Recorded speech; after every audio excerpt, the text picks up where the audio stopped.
Rechazo generó en la oposición y en algunos sectores de la DC la decisión del gobierno de presentar un veto presidencial a la reforma laboral y un proyecto de ley, una vez conocido el detalle del fallo del Tribunal Constitucional. Desde la Falange calificaron el acto como una revancha política y en Chile Vamos hablaron de una decisión oscura e irresponsable. Queremos conocer la postura de los trabajadores. Estamos con el vicepresidente de la CUT, Norberto Díaz. ¿Cómo estás, Norberto? Gracias por acompañarnos en esta noticia. Hola, gracias por la invitación.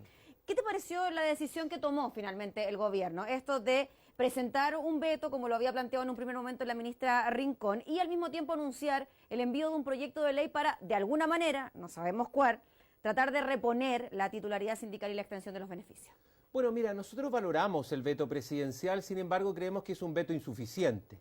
Nosotros le dijimos el viernes pasado al ministro Marcelo Díaz, al ministro Valdés, a la ministra Rincón y al ministro Izaguirre que lo que nosotros esperábamos era que el gobierno vetara todos los aspectos que significaron una señal al empresariado, porque este proyecto desde un principio tuvo letra chica. O sea, ¿tú estás de acuerdo con que esto sea una revancha política hacia el Tribunal Constitucional y el sector empresarial? No, esto no es una revancha política. Aquí la única revancha que hubo fue hace 35 años, cuando los mismos que fueron al Tribunal Constitucional, que nunca han defendido la libertad sindical, ampararon el plan laboral, como el señor Larraín o como el señor Melero. Esa es la única revancha que los chilenos conocemos, es la que pasó hace 35 años, que entre otras cosas significó el asesinato de 323 dirigentes sindicales. Aquí no hay revancha, aquí lo que hay instrumentos legales a los cuales todos concurrimos, no nos gusta el fallo, el gobierno está ejerciendo un veto presidencial, nosotros esperaríamos un veto mucho más sólido, esperamos que en la segunda parte, en el proyecto de ley, el gobierno termine de sacar aquellas cosas que nunca fueron conversadas con la CUT y que el gobierno impuso de todas maneras y que al final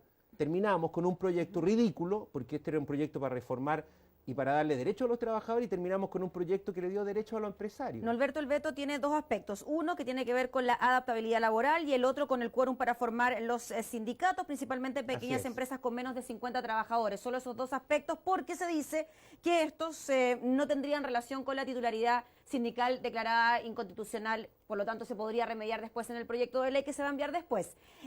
Tú dices que entonces todo lo aprobado debería ser vetado y entonces cambiado o mejorado con el proyecto de ley.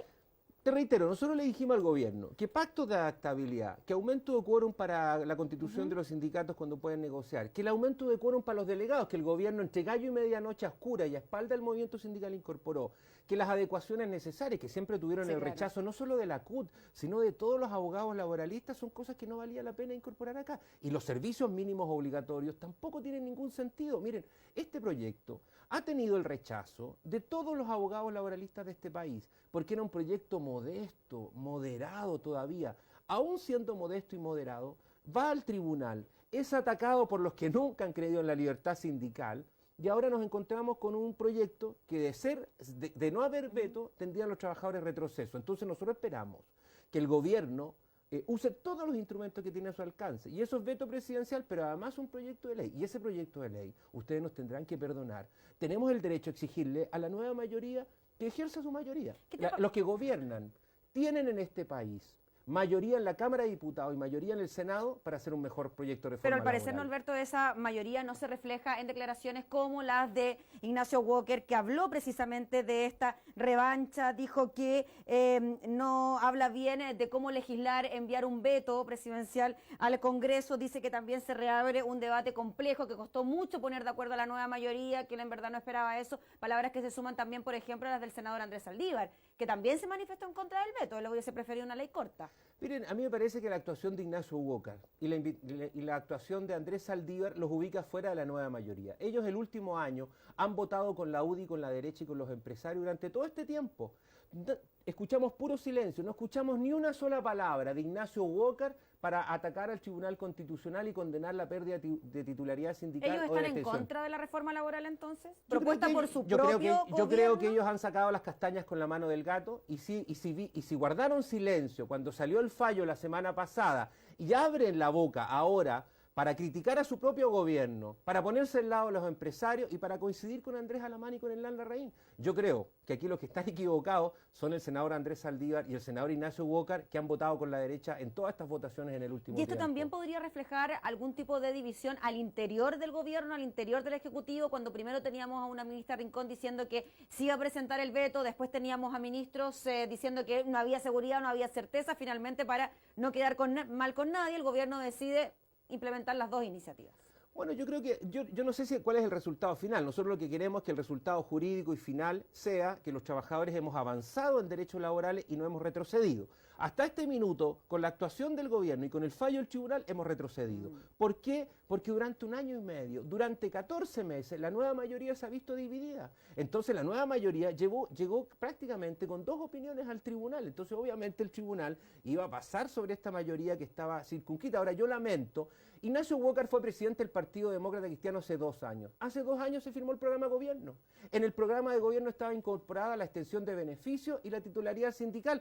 ¿Qué le pasó a Ignacio Walker? ¿Que se olvidó lo que firmó hace 2 años atrás? A mí me parece que hay políticos en este país que borran con el codo lo que firman con la mano antes. Y eso nos parece lamentable, porque si algo la gente ha quedado apestada, molesta y tiene a todo el mundo indignado, es que hoy día nosotros tengamos un parlamento que durante 25 años la empresa privada puso mucha plata para financiar las campañas. Por tanto, es un parlamento que está prácticamente capturado porque su mayoría está circunscrita a gente que hizo trampa para llegar a la Cámara de Diputados y para el Senado. Mira, votó la reforma laboral.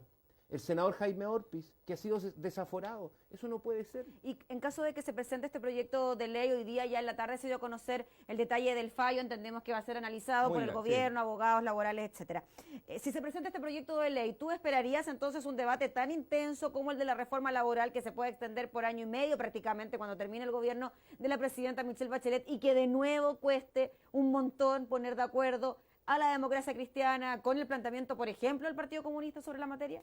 Yo no circunscribiría esto a los problemas entre la democracia cristiana y el Partido Comunista. Bueno, yo creo que los problemas al interior de la nueva mayoría. Yo creo que al interior de la nueva mayoría, como al interior de la derecha, cuando se trata de avanzar en materia de derechos laborales, todo cuesta. ¿Por qué? Porque hay una mayoría importante que al final del día se compra este argumento de que va a haber desempleo, que la gente... Nosotros tenemos derechos laborales de hace 50 años. Nosotros estamos haciendo todo lo contrario que hace Alemania. Alemania sostiene Europa. Alemania ha enfrentado la crisis de Europa en forma estupenda en los últimos 4 años. En Alemania existe titularidad sindical. En Alemania solo los sindicatos negocian colectivamente. En Alemania solo los sindicatos ejercen la huelga y solo tienen fuero. Y perdónenme, en Alemania, que es una economía capitalista, solo los que son miembros de los sindicatos reciben los beneficios de lo pactado, porque nadie da al que no lo pide y al que no lucha, por lo cual lo que no ha luchado. ¿Cuál va a ser la postura de la CUT ahora en adelante frente al envío de este veto y del proyecto de ley?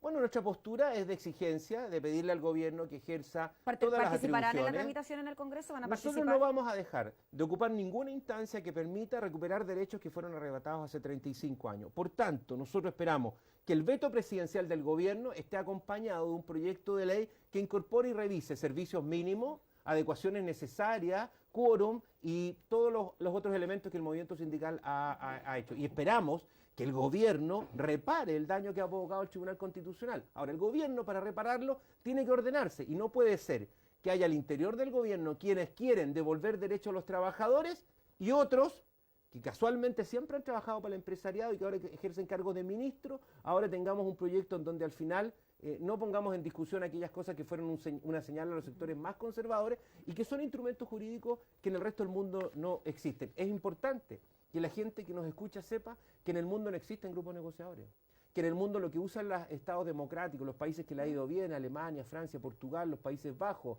son sindicatos y no grupos negociadores. Muy bien, Norberto, te agradecemos enormemente por estar junto a nosotros. Que esté muy bien. Muchas gracias.